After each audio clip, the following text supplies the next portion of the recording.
Now, Bahrain's most prominent Shia cleric, Sheikh Isa Qassim, has called for the release of all political prisoners amid the coronavirus pandemic.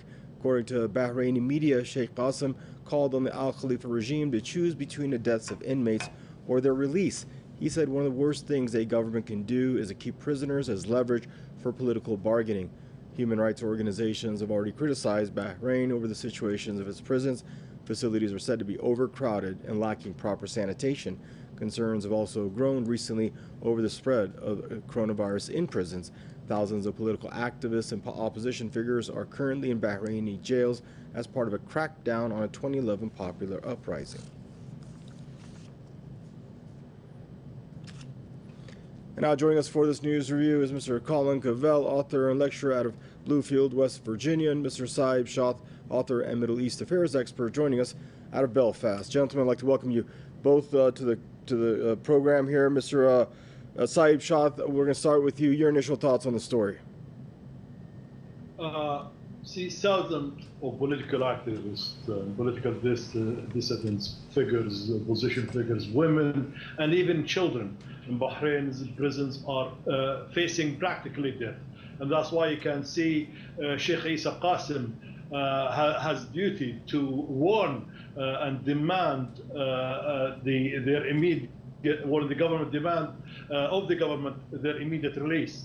He called the Khalifa's regime to choose, as he declared, between the death of the dissident inmates and their release.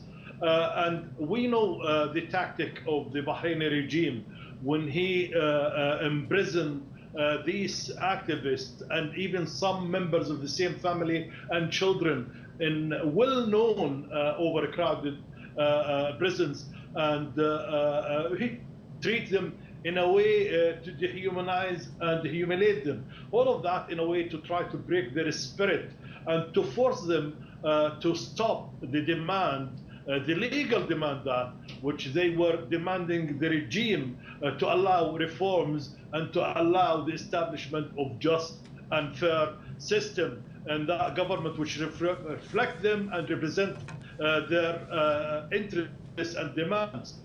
We call back on the, remember the call on April 6, 2020, when 21 international human rights organizations, among them Amnesty International and Human Rights First, called on the Bahraini regime to release all political prisoners, as they released at the time of 1,480, I guess, prisoners on 17th of March 2020. And that figure only included 390 or about prisoners sentenced on political charges. The West at the time celebrated and applauded that Bahraini great amnesty gesture, which reflects this regime is still protected by the Western interests and Saudis. So it's the occupying forces actually who's controlling Bahrain right now. Thank you. And Mr. Colin Cavell, I'd like to welcome you to the program, sir. So how do they get away with it? How does Manama get away with becoming more and more repressive through time, and you don't hear anything out of its Western allies? Bahraini authorities recorded at least 6 prisoners contracting the COVID-19 virus in the regime's jaw prison just this week alone. As such, Mr. Arya, Sheikh Qassim's demand for the Khalifah family regime to release prisoners is a very humanitarian advocacy and would constitute a positive gesture on the part of the regime if the king would abide by Sheikh Qassim's call. Though so far the regime only says that all prisoners are adequately taken care of. And this is a tragedy, Mr. Arya. Remember that many of the thousands of prisoners in the Bahraini prisons are prisoners of conscience. They haven't done no violence, they have not broken any laws, and they are unjustly retained in these prisons without adequate health care, subjected to torture, experiencing heightened stress due to inhumane conditions, overcrowded conditions, which they're being forced to exist under. And the regime gets away with all this because the U.S., its hegemonic sponsor, is silent on what goes on in Bahrain. They know that most of the people in the United States don't know what's going on in Bahrain, and so they just leave it out of the news here.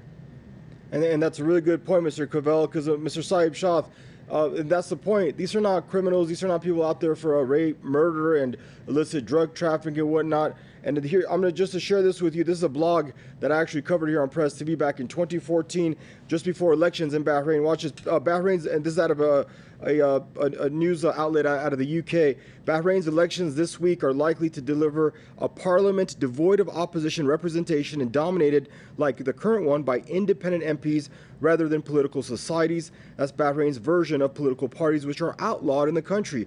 Most of the opposition has been excluded from the process, with dissolved opposition societies, including the Al Wafaq, the Shia Islamist movement, which was once held nearly half of the 40 seats available, banned from taking part. Now, individuals who've received prison terms of more than 6 months are also barred, preventing a large number of opposition figures who have spent time in jail for running as candidates. And I'm sharing this for you to allow you to see exactly, to Mr. Colin Cavell's point, the prisoners that we're talking about here, as he mentioned, he referred to them as prisoners of conscience. These are not thugs and drug dealers and drug addicts and rapists and murderers. These are people that were simple opposition. A lot of them, just MPs and whatnot, outlawed, and then they had their nationalities revoked, and then they're imprisoned indefinitely, basically. Yeah, most of the correct. I remember that very well.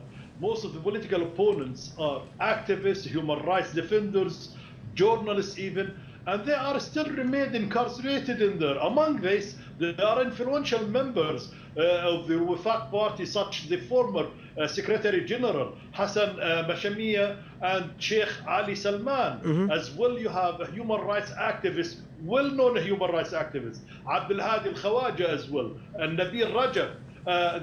The hypocrisy here of the West shines very bright when they keep close eyes over the atrocities committed by Bahraini regime against prisoners. They are well aware that Bahrain carries out the executions of political prisoners. Bahrain authorities habitually diluting the human rights abuses by sentencing or executing prisoners during holidays or on days of religious celebrations like Eid or Christmas, as Saudis have the habit in a year or the second day of the year to decapitate so many political prisoners. To prevent any reaction, this is to prevent any reaction from international institution or media. It's well documented that the actions of the Bahraini regimes violate international law and Bahrain's international human rights obligations itself, including the United Nations Convention Against Torture and other cruel, inhumane, or degrading treatment or punishment. The International Covenant on Civil and Political Rights, the International Covenant on Economic and Social and Cultural Rights, along with that, the Arab Charter of Human Rights. All of that is being abused by the Bahraini regime, and the West keeps close eyes on that, and they shield this regime because it's have the base of the American Fifth Fleet, and it's have British bases, and it's been used against Iran, it's been used against the resistance, used against Yemen, Syria. So it's a military base for the West. And Mr. Cavell, the funny thing is, and Mr. Saeb Shaath hit it right on the nail, you see Western countries, and you've noticed the fuss they've made over one opposition figure in Russia, Alexei Navalny, one man, right? And now here's a wholesale scale of this exact same thing taking place, not exact same thing, but possibly much, much worse in Bahrain. And I mean, to call it hypocrisy is really an understatement here. Absolutely, Mr. Aria, but that is how imperialism in the modern world operates. You dictate what is reality. So you find out one person and some regime that you're opposed to, and you herald that story. But in all of your allies who you put in place dictatorial regimes, you be silent, you keep silent on all the thousands of prisoners that they keep in jail, that they torture, and that they subject to inhuman conditions on a regular daily basis. Gentlemen, thank you both for joining us on the program. Colin Cavell, author and lecturer, joining us out of Bluefield, West Virginia, and Saeb Shaath, author and Middle East affairs expert, joining us out of Belfast. Stay safe till we see you both again. Thank you. And viewers, that's a wrap for this segment of your Press TV's News Review program. Thanks for tuning in, and goodbye for now.